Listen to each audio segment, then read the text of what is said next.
High in the Sterling Range, life clings to the mountaintops. Rare plant species found nowhere else on Earth. But a warming, drying climate and the spread of 𝗳𝗁𝗳𝗏 dieback means many plants here are pushed to the brink. Sterling Range, there's in the order of 1,500 species, and of those, probably anywhere between 80 to 90 are endemic, only occur in the Sterling Range, and we have about 35 threatened species, and quite a high number of those are critically endangered. For years, parks and wildlife staff have regularly climbed these mountaintops to nurture these fragile species and fight off extinction. So when bushfire swept through the range, it was a devastating blow. In total, I think 26 of the threatened species were affected by the fires in 2018 and 2019, so a high proportion of the threatened flora were quite severely impacted. With extinction looming, staff sprang into action, taking special care with species like 𝗵𝗫cia montana. After the fire, we started immediately looking for little cotyledons and tiny plants, and we literally fenced just about every one of those because vertebrates such as quokka or rabbits would eat the little young seedlings. We spray with phosphite, we fence, we will collect seed again. Despite these efforts, they knew saving these plants would take more than emergency response. The Fit Sterling priority place is one of 20 priority places around Australia, and the aim of that is no new extinctions.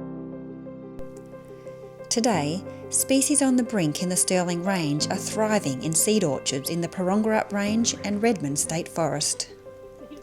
These areas secure living collections of vulnerable species that produce high quality seed.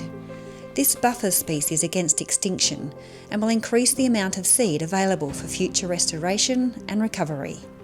We've got 14 species here and also at another site, which is a replicate of this one. And there's about 1,000 plants at the moment, yeah.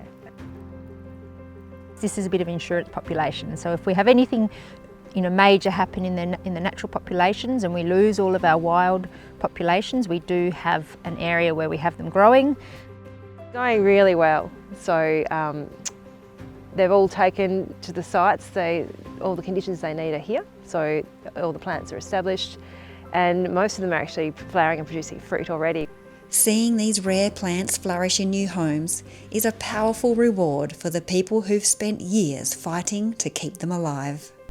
We are just in this amazingly floristically and diverse area that is so at risk. As hard as it is and how many obstacles we have, we do keep just plugging away and doing what we can.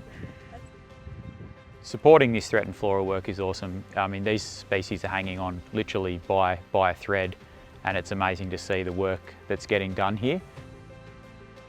But without projects like this and developing insurance populations through seed collection and ex situ populations and keeping an eye on them post fire events, it's unlikely that my kids would ever know of their existence.